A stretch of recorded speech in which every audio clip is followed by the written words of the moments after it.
Hey everybody, welcome to Vegan Freak Radio number 97 for the 24th of July, 2008.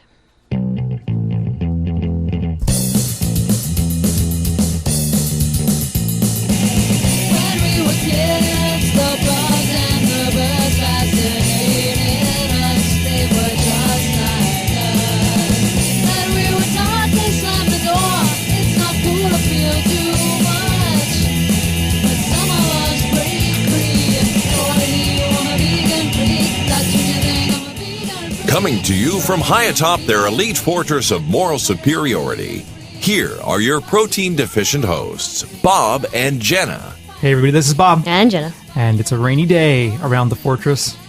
We had to wait for some thunderstorms to pass before we could record the show, but we're here now. We're getting ready to record the show, and I was like, Jenna, come here, look at this. And we look across the river, and there's this huge storm coming. So. Yeah, and since our power tends to go out whenever we have bad thunderstorms, we thought, not a good idea to start a show and have it get cut out in the middle, So here we are again, back for another week of Vegan Freak Radio. We got a couple things for you today. We're going to do emails instead of voicemails today, and we have a couple stories to talk about, and normal ranty vegan freak crap coming at you. Emmy, what are you doing down there? I think she's got... She got a tennis ball. Oh, no, she wants to play. You picked the wrong time to play, Em. A couple quick things I want to talk about here. We redid our Vegan Freak website. So we're over at veganfreak.com. We redesigned the site. And we moved our blog over there to blog.veganfreak.com. And my goal is to blog more regularly over there. We started blogging back in about 2005, before we even started doing a podcast. And a lot of those original entries are up there. So there's a couple of years worth of stuff there, but not a ton. But I want to get back into it more regularly and in advance of the second edition of our book, which is coming at some point in the next couple months. So anyway, go check it out, blog.veganfreak.com. There may be some interesting things there. Speaking of the blog, though, I received an email from the Vegan Wookie today, and I wrote a blog entry about this, and he has... the email begins, "Holy fucking shit, Batman. Dear Bob and John, I haven't slept for 2 nights in a row and was barely functioning this morning after finishing a marathon session for work. That is, until I read that PETA was actively encouraging people to eat at a KFC in Canada. WTF. Now my perfect vegan blood pressure is through the roof." So that's from the Vegan Wookie. And if you go to our website at blog.veganfreak.com, you can read exactly what he's talking about. What he's saying, though, is PETA has hired the lettuce ladies. This is their term, not mine. The lettuce ladies, right?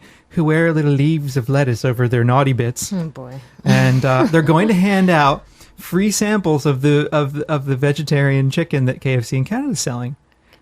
So they're actively encouraging people to go eat there. You didn't even read the blog entry. I didn't get around to it. I was too busy doing other stuff. It's your own blog. You don't even read it. You just did it today. I know. I'm just teasing you.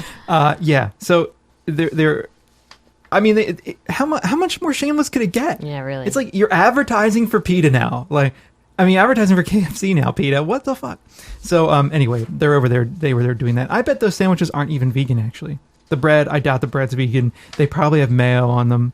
I doubt they're vegan.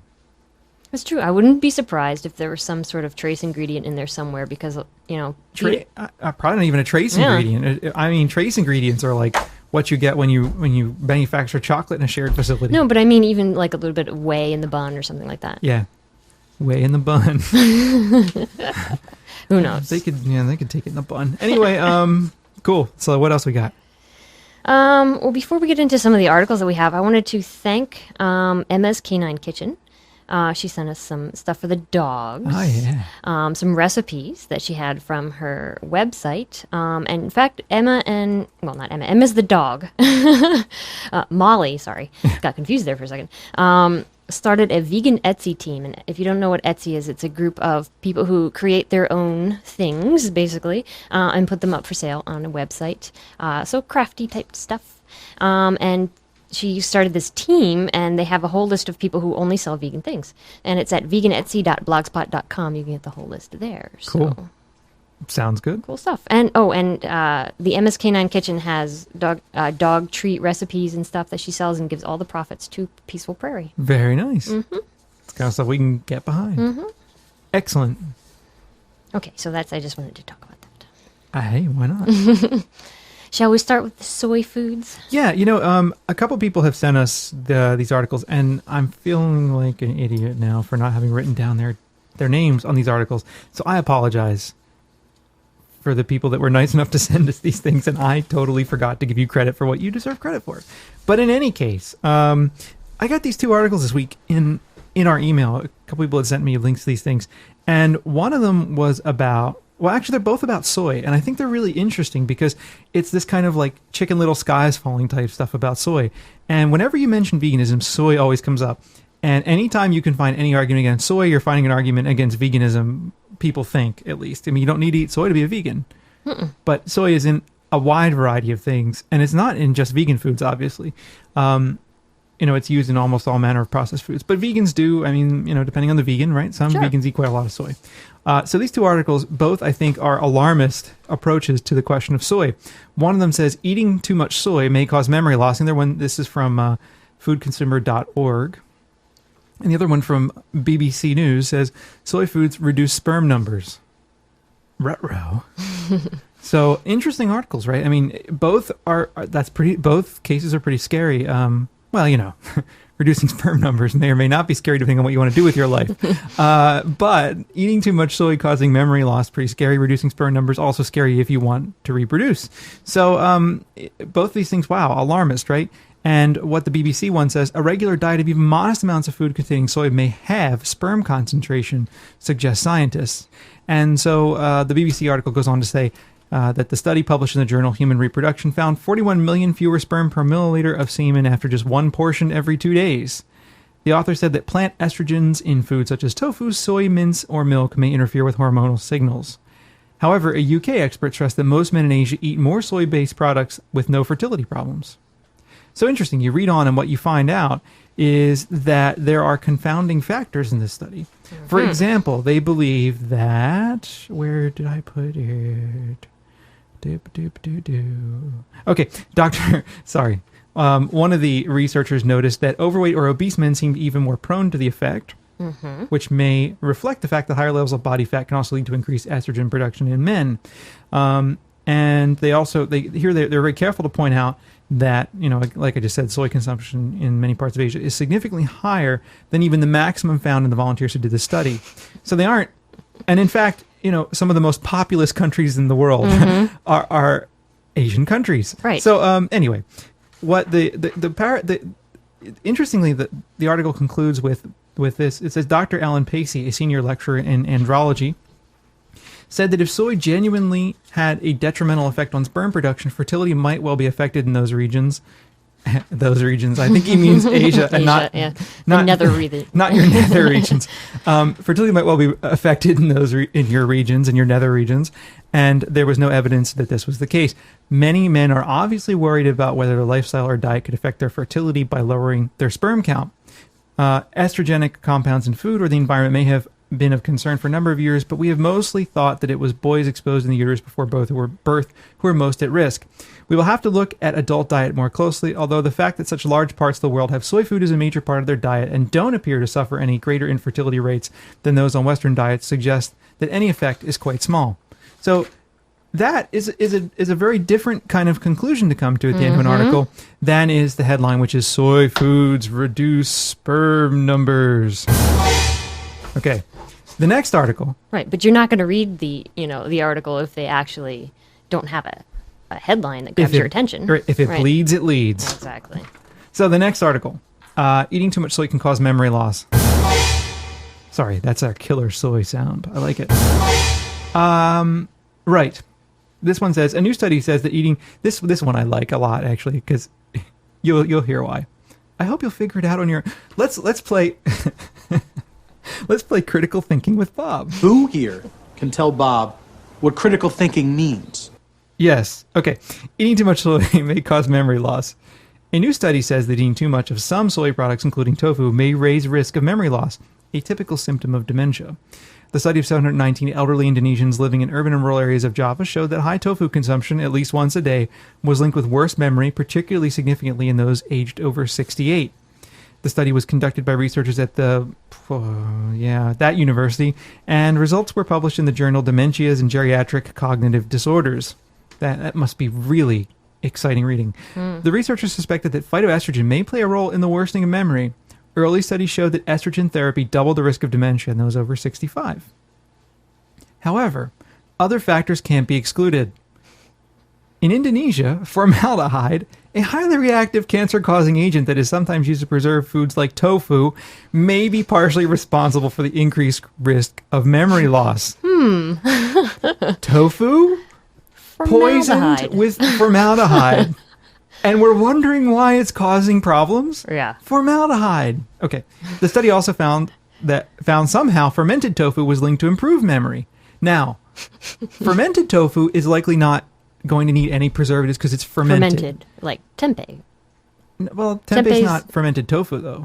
It's fermented soy, some of it. It's a fermented product, right? right. But like a fermented tofu is not going to need that, right? Right. So there's probably no formaldehyde in the fermented tofu. Exactly. Whereas the fresh tofu is probably like loaded with some kind of crazy ass nasty formaldehyde that came from the asshole of some industrial wasteland. And they're putting it in the tofu, and of course, you eat enough of that, it's going to make you crazy. Okay. Exactly. It also says here that tofu is a popular food used as a major protein source in Asian countries and regarded as a healthy food. Low prevalence of breast cancer in Asia may be attributed to soy products. So that's very interesting, right? I mean, in both cases, we find that there are confounding factors that may, in fact, complicate the portrait of soy being, oh my God, no! Soy's going to kill us. It is. And I think that this is one of the things that we get a lot.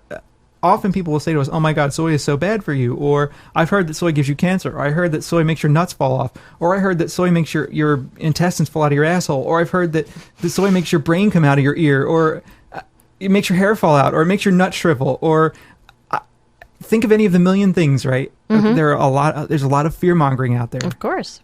And what I'm trying to get at here is that, first off, these studies are all generally pretty small, though this one had 719 people in it, the one with the formaldehyde. And this other one had, what do we have here? 99 men, it says. So 99 men isn't all that many. Not very big. 719 is not bad. It's actually quite good. You really have to know, like, when you see articles like this, you need to really be a critical consumer. I mean, you really need to think about, okay, what is this saying? The one article said that soy is linked to, dementia or whatever. Sure. Linked to Is not causation. is not causation. That's right. Right? Correlation is not causation. And anyone who's taken a statistics course, that's one of the major points that you learn. Is just because something is linked does not mean that one causes the other. Well, I mean, the traditional example, example that you end up with, when I teach methods, I talk about this all the time, right? There is a very strong positive correlation between the amount of ice cream sold and the number of murders in American cities. Yep. So on days where there's more ice cream sold, there are also extremely high numbers of murders. Does ice cream make people kill? No, it doesn't. What people say it is linked to is that that hot weather, people get very frustrated in hot weather and they want to kill each other. That I can buy. That sounds like a causative agent to me. Exactly. Right? And more people are outside mingling with each other. That's right. You're outside and someone walks by and steps on your fucking sneakers and you will punch him in the head. So I understand that, right? Like, I understand why there's a reason there. The correlation is there. It's a positive correlation. It exists, but there is no causation. Exactly. Ice cream is not causing people to kill. Exactly.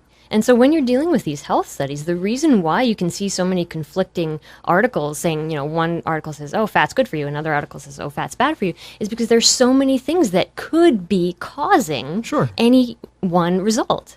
And you don't know. And so a really good study has to be huge and has to account for all of these things. And that's why I think like the China study, for instance, is excellent because it's a humongous study. It's big. It's huge. And it's across several geographical contexts. And it takes into account different factors and different studies, past studies and things that they know, and comes to a conclusion. And it's a solid one. Sure.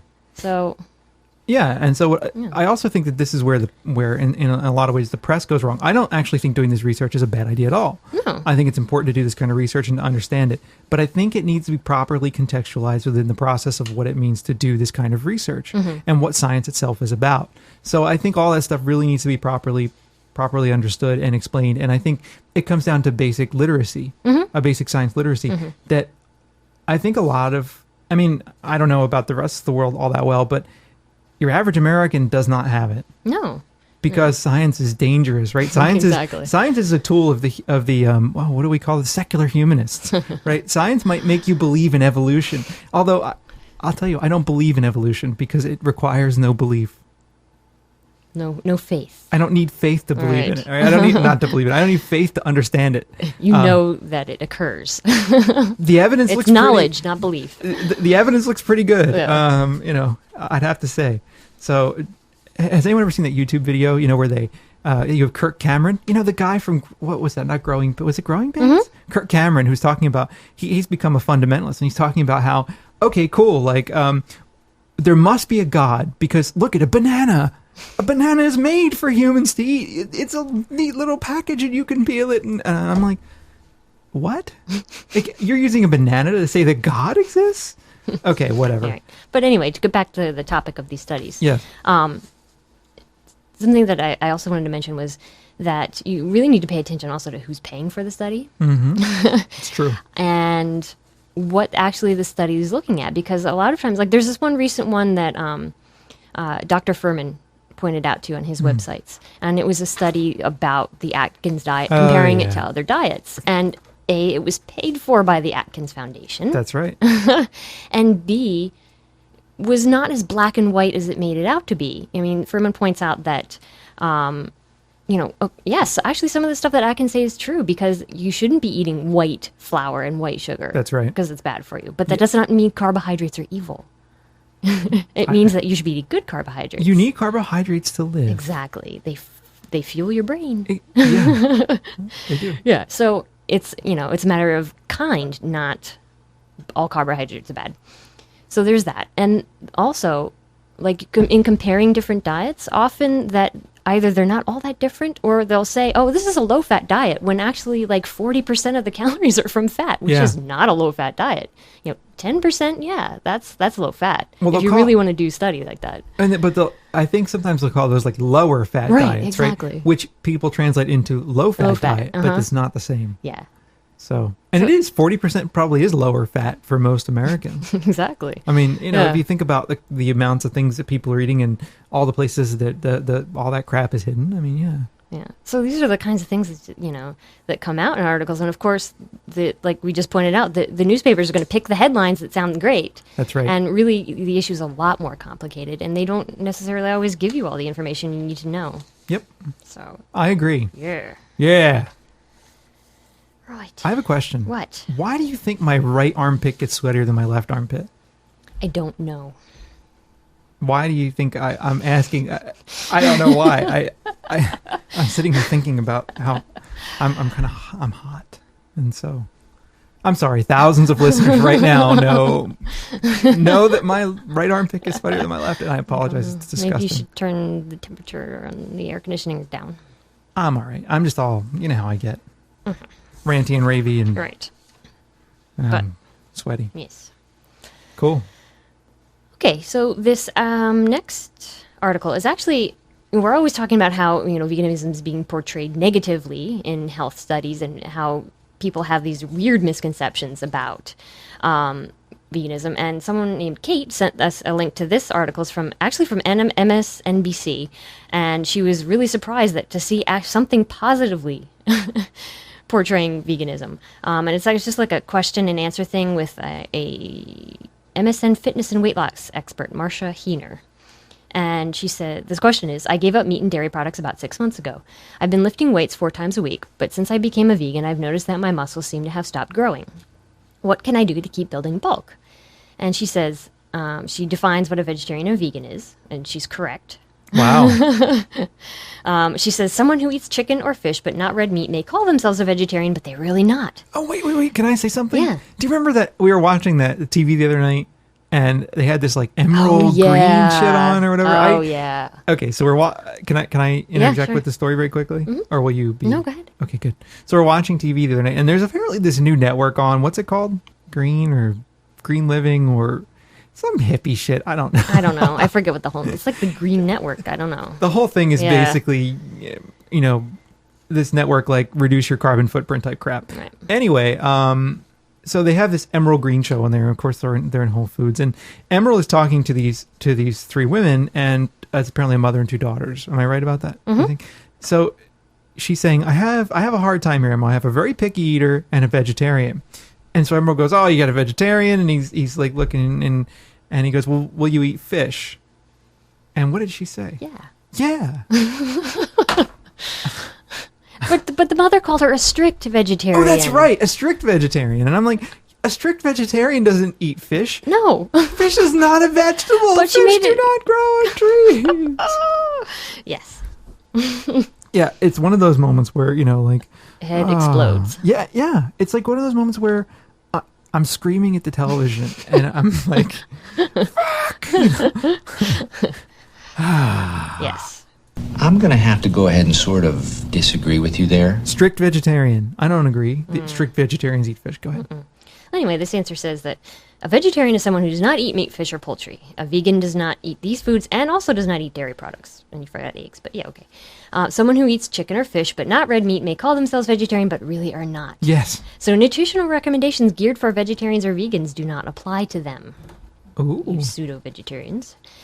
There is often a false assumption that people who cut out these types of animal foods are lacking in nutrition. In fact, a large body of research shows that people who eat plant-based diets are healthier. Typically, vegetarians and vegans are more conscious of healthy foods and tend to make more healthful eating choices. That said, anyone can eat poorly, whether they eat red meat, fish, or no meat at all. A vegetarian who exists on French fries, soda, and bagels may be no better off than a person who eats hamburgers at every meal. Like my old friend Dan. Yeah. A meat eater, or someone who eats chicken but not red meat, can fail to eat adequate amounts of vegetable or fruit, but so can a vegetarian, especially one who lives on fast food or processed foods. Some people, particularly women, may become vegetarian or vegan not for health or ethical reasons, but because they're trying to restrict eating. In this case, they may be developing eating disorders and be low in many nutrients. It has nothing to do with the fact that they are vegetarian and everything to do with the fact that they have psychological or emotional issues that are affecting their diet choices. Sounds kind of familiar. It does. These are the kinds of things that we say all the time, and it's so nice to see someone else saying them. But it's interesting, too, that one of the best-selling books about veganism, actually, it sells veganism as a body image issue. Yeah. Which I think is troubling. Very troubling. But, whatever. Right. I'm just an asshole. But it's so nice to see someone saying this. I need to thank you, Martisha. Or I think it's Martisha. Yeah, Martisha. Thank you. For putting this out there.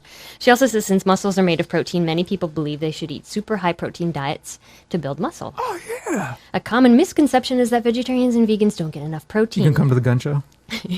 This stems from the false assumption that protein exists only in meats, chicken, and fish. You feel my pipes? In fact, dairy and all plant foods contain protein, so a vegetarian or vegan is unlikely to be protein deficient if they eat a varied diet that supplies enough calories to meet their energy needs. Yay! Yeah. Here. Oh, what is so hard to get about this? Go ahead, good. This is good. Yeah, I'm happy. I know, this is great. It's so nice to see. Can I thank the hummus? We thank the hummus for coming to our table. Oh, right. Anyway, and then she goes on to say that you don't need to mix proteins either, kind of thing. Like the very old the myth. 1970s, yes, like exactly. Frances Moore LePay, who probably isn't even a vegetarian anymore. I don't know. She probably isn't, though. She probably eats happy meat like everyone else. Right. So she goes on to say, anyone, whether they eat meat or not, who doesn't consume enough calories to meet their energy needs is at risk for being low or deficient in a variety of nutrients, including protein. So getting enough protein or other nutrients is often a matter of simply eating more throughout the day rather than supplementing with special shakes. There you go.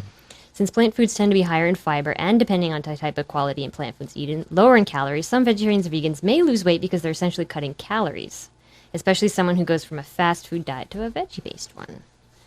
So it's so nice to see. And there's more, but I'm not going to bother to read it.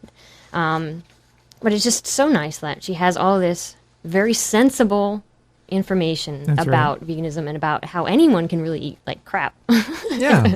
And be nutrient deficient. It has nothing to do with whether you eat meat or not. Well, it's like that show You Are What You Eat, right? If you've ever watched that show on the BBC, it's you can see that there are people that are omnivores that eat disgusting amounts of meat and dairy, and they run tests on them, and the people are nutrient deficient. Like some of them are actually like vitamin B deficient. Yeah, which is intense. And so you don't hear anyone running around saying, wow, it's really bad to eat an omnivorous diet because you'll end up nutrient deficient. But you hear people doing that about veganism. Yeah. Okay. So what else? What's the conclusion, though? Well, if anyone's interested in the answer to the original question, she said that the reason that you might feel like you're not getting enough muscle is you're probably not eating enough calories overall. Could be. And rather than dose on protein, just eat more. In that, if it's good to eat a snack after intense exercise, is more effective for replacing energy and building muscle. So snack on some nuts or a peanut butter sandwich. Nuts. You dumbass. Oops, wrong one. Whoops. I saw the Beavis and I just hit the wrong one. Oh well. Right. That's pretty good though. That is. You I dumbass. forgot we had that one. We got all kinds of that's sounds. a good one. We got all kinds of sounds. Like what else do we have? We haven't done the turkey one. In a few moments, you can come up and pet the turkey if you want to. What are we gonna do when George Bush is gone? I don't know. I hope to God we aren't making fun of John McCain. Let me Do tell you really that. think Obama's gonna make a huge difference? No, but it's not quite as bad, I guess. Yeah, I think you're right. Supreme Court. Anyway, Yes. do you want to Sure. read the next one? Sure. I marked some things, just so you know.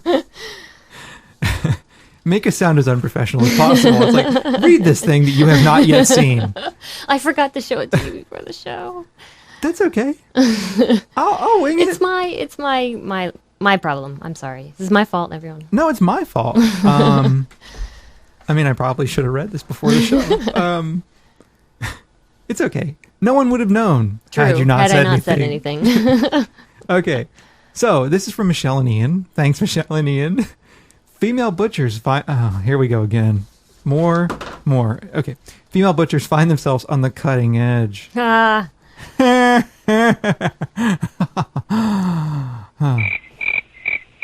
Okay. So, okay. The red lipstick is the first clue the white-coated butcher sawing up a grass-fed California lamb isn't your typical meat cutter. But then, Avedano's Holly Park Market is no ordinary chop shop. Tucked into San Francisco's funky Bernal Heights district, the store, which opened in 1901 as Cicero's Meats, has an old-time look with its restored period fixtures and black and white photos. But behind those vintage trappings, Avedano's is on the cutting edge of 21st century food trends, owned and operated by 3 women, one an ex-vegetarian, and selling sustainably raised, locally produced meat. I want to drop a turd on their doorstep.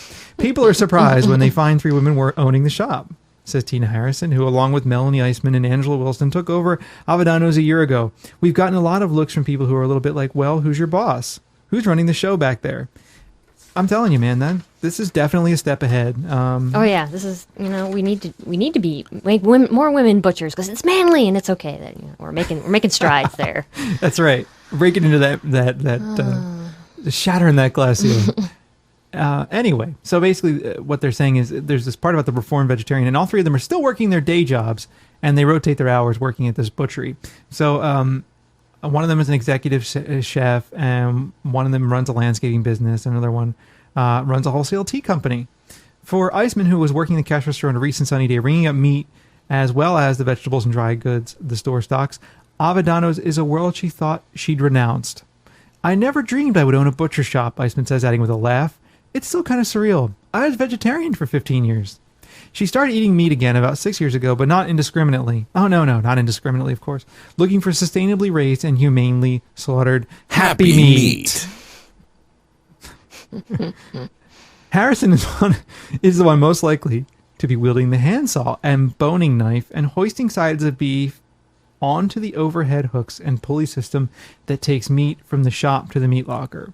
As a chef, she's been cutting steaks for 10 years. This is the part that I think is the most disgusting as I read ahead. Butchering is primal. It's really primal, she says. One of my favorite stories is this butcher that we hired. We were sawing a veal in half, and you were sawing a veal in half, not... No, you were sawing a cow. That's right. A calf, A calf, yeah. And I was holding the legs, and he was sawing it in half. I felt like I was a cave woman or something. It was pretty awesome. But do you care to add anything to that? What is so awesome about being a cave woman? I don't know. I mean, I'd like to think that the human species has at least progressed a little since I have then. to go ahead and sort of disagree with you there. Yeah, cave women had it so great. Oh, yeah. Like basically your purpose is to gather food and have babies. And that's it. Could be. And could be. you die early. Yeah. In your And- 30s, if yeah, you're lucky. if you're lucky. And yeah, it's just, and you're ripping meat apart. Apparently that was great. Sounds like fun. I think people are fucked in the head. Anyway, so let's see. A recent customer was neighborhood resident Michelle Alessandro, who stopped by while her children played on the sidewalk. This is pretty much the only place we buy meat, she said. We were all sort of deciding to go vegetarian, and her husband was having a hard time with it, and he was, all right, I'm going to go humanely raised, humanely slaughtered animals. For a while, that meant finding a place to shop downtown, so when Avodados opened, we were very excited. And again, we see, yet again, more evidence that happy motherfucking meat makes people not go vegetarian or even vegan. Exactly. They recognize it as an alternative. And it's not. Nope. I mean, in their heads it is, but in terms of actually getting to the root of the problem, it's not. How does my head not explode when I talk about this shit? That's what I really don't understand. Like, I just... Yeah, exactly. So there was someone who would have gone vegetarian, Yep. Probably because would have. because they recognize that there is a problem Yeah. there. Let's be clear. I don't have an issue with raising animals in a more humane manner, right? Whatever course, that of means. course. Being nicer to the prisoners before they're slaughtered. I don't have any problem with that. But the problem I have is that when that's represented as somehow the solution to the problem, which is what it is often presented as. So, yes. Yes. Okay, I'm done grunting like a caveman. Right. Well, I think part of the problem is that we need to make people aware that, animals have their own lives. They're not just a commodity. That's right. They are different than an iPod, as you explain in your book. That's right. They don't play music. Well, yeah, they don't. But they breathe, and they have a brain, and they have a nervous system, and they're awfully similar to us. In all the ways that are relevant Because there. we share the same mammalia. Well, even outside of mammalia, right? Exactly. Even insects. Yeah. Anyway. Go ahead. I don't want to get down that road too much, but it's like we see these things that, are okay for us to use for whatever we want. Yep. And so someone named David sent us this article, and it's Teens Craft Earrings from Dead Cicadas. Ew. is the title. This is from the Cape Cod Online. And he requested that we have the Valley Girl. Oh my God, that's not vegan. Do we have that on there? Oh my God, totally not vegan. Where is that? Here. Oh my God, that is totally not vegan. Not at all. That's a good one. I can't believe I didn't even think of that. Well, thank you for. So anyway, if you go to the link of the article, there's a picture of these earrings that are made of whole dead cicadas, which are pretty big. Yeah, they're big. Why would you want whole dead cicadas hanging from your ears?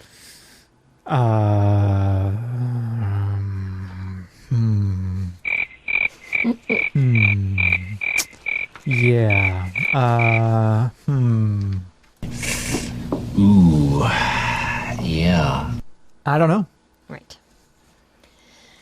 So anyway, there's just like a couple quotes that I wanted to point out from this article about these two people who make these cicada jewelry. Maloney and Cullinan began crafting the pieces in mid-June after Cullinan's mother suggested the idea. The teens recruited... Why don't you girls go Yeah. make some earrings out of them dead bugs? I mean, what the fuck? I know. Where does that come from? I don't know. I don't understand. I don't know. Okay. The teens recruited 3 neighborhood friends to collect the dead cicadas, offering 5 cents a bug. I'm not scared of them anymore, Maloney said as she let a cicada roam her hand and arm. We are either going to sell them for the rest of the summer or until we run out of bugs. After collecting the cicada, Maloney and Cullinan use a lacquer to coat the insects, giving them a hardened outer surface. The whole process takes about a day, and the hardest part is guiding a needle through the body of the bug for strings or wire, Maloney said. We add beads, food coloring, or spray paint for different styles, Maloney said. They are all different. Some have their wings open and some are closed. Oh my God, that is totally not vegan. Beth Nyhan, 66 of Sandwich, a weird town name, bought a pair for herself and one for her sister. I like cicadas. They are gentle bugs and don't bite, Nyhan said, attaching her amber and blue earrings. I plan on wearing these out to dinner tonight. Yeah. Now, she thinks they're both the people who are making them and this person who bought them think that they're lovely insects, Sure. that they're gentle and kind, and even if they weren't, but they like them. Yeah. And so, how does this translate into wanting to wear them as jewelry? I don't know. But is it not vegan, though? They find them dead, right? Or do they collect them alive and kill them? I don't know. I mean, if they find dead bugs... I think they use the dead ones. I mean, yeah. But still, it's still like not like finding a seashell. Oh, yeah, well... Well, a seashell is also, Yeah. But it's not like finding, a rock. There you go. Okay, a rock. A rock, sorry. And, making a nice jewelry or Sure. something very pretty with rocks. I think the rocks have feelings. Rock rights. How do you know the rocks don't have feelings? I don't get it. I don't either. Ugh. I find things very confusing. Yeah. Whatever. So yeah, there's that. Crazy, crazy, crazy people. I know. Are we doing email now? Yeah. Cool. You've got mail. Okay, let's see here. Cialis? No, don't need that. Bigger bust size? No. Free iPod? Oh, might do that. Oh, are you pleasing your woman? Well, I better ask her. Oh, well, what's this? Vegan Freak email? Vegan Freak email. Yes. All right. So we have an interesting email from Ryan, and Ryan writes in with what he calls an uplifting story. So he says, "Hi, Bob and Jenna. My name is Ryan, and I'm a recovering omnivore. Everyone, hi Ryan." That he put in his email.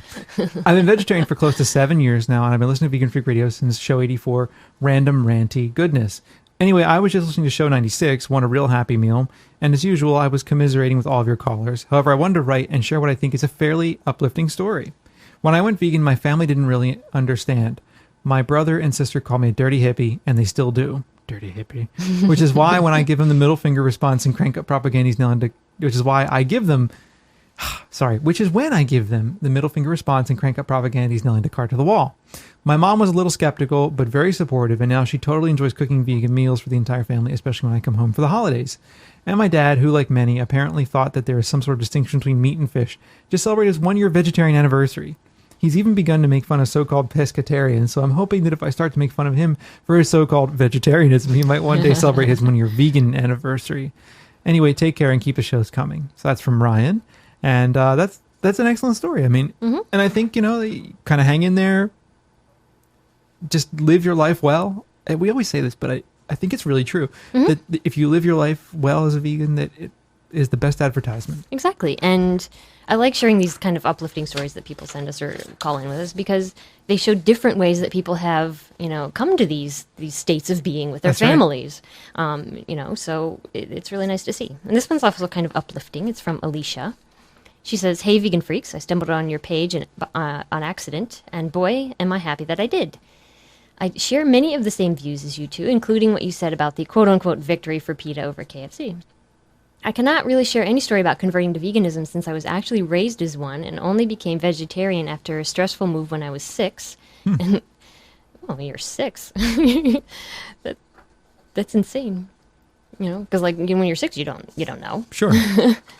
And we didn't know many vegans to help us find substitutes for animal products. And recently I decided to go back at age 15 as somewhat of a way to rebel against my father, the only meat eater in my family, excluding my brother who occasionally eats chicken ramen, and to rebel against the state of Wisconsin I'm currently living in.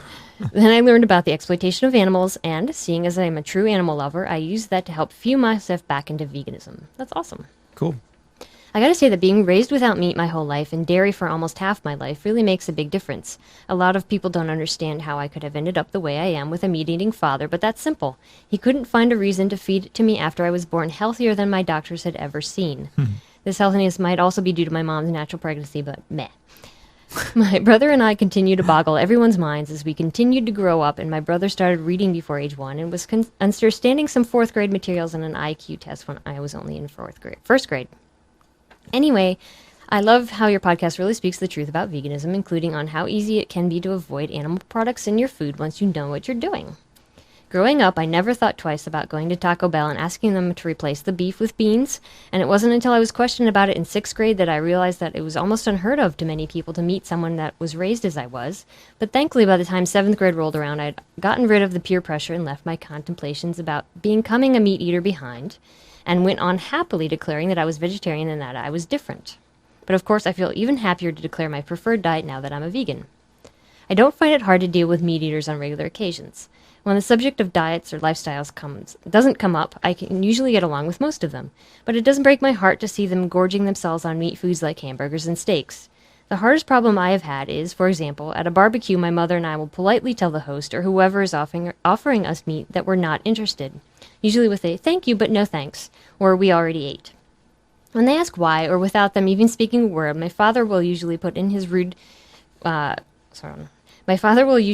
with the rude comment of, "Oh, they're vegetarians, you know how they are." By now I've learned to ignore his rude comments, seeing as he is my father and taking attitude with him would only backfire on me, but sometimes it can really piss me off that he does that. But I've sort of got my revenge because now my father has to eat a lot of vegetarian and vegan meals because he recently found out that meat makes him sick most of the time. He still has shrimp and fish in the freezer with, I believe, some beef in the fridge. Pork has always caused him bad and really gross problems. Ew. But my mother, being the very supportive ex-vegan she is, she hardly eats any animal products on a daily basis, though, has kept the meat away from my vegan foods.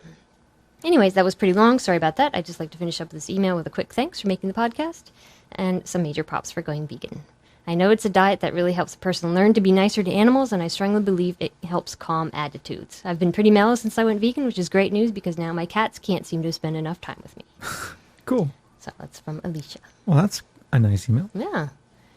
So it's good to see, again, different ways of dealing with parents and other people. And Absolutely. yeah, I mean, a lot of times with the rude comments, if you ignore them, they'll just go away.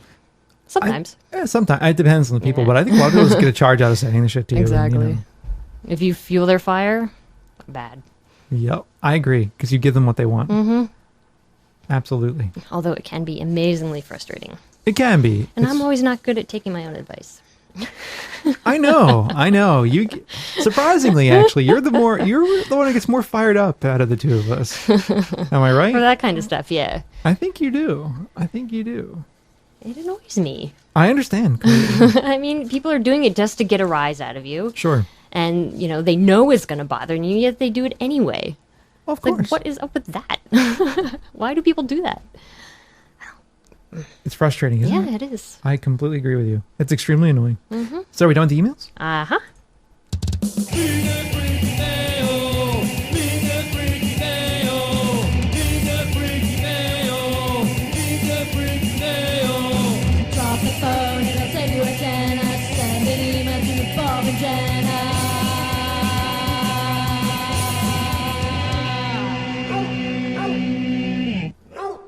So, do we have anything else? I think that's it for today. Oh my god, really? Really? Oh my god. Really? Really? Oh my god. Oh my god, that is totally not vegan. Totally. Dogs didn't go berserk today. They didn't. And you know what else happened? Huh. Right before we did the show, I said to Jenna, I bet UPS is going to... I was expecting a book today. I said, I bet UPS is going to come during the show. And did they? They came right before the show. They came right before we started. It was beautiful. It was. So it was cool. And so we didn't have any interruptions during the show. Yay. That's good. So, I don't know, kind of a shorter show today, but, we've got a variety of things coming.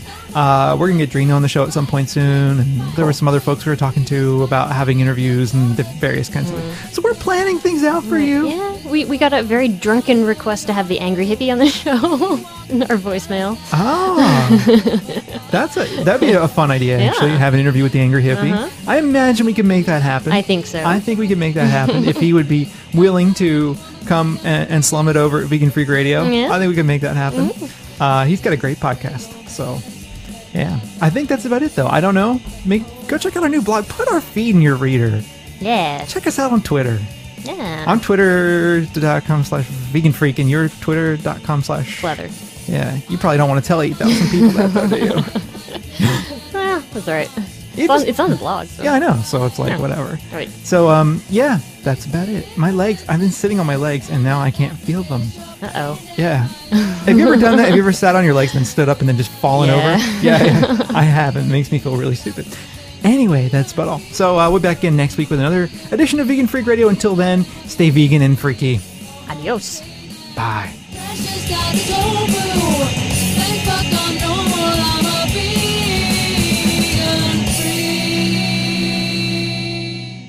We no longer enslave animals for food purposes.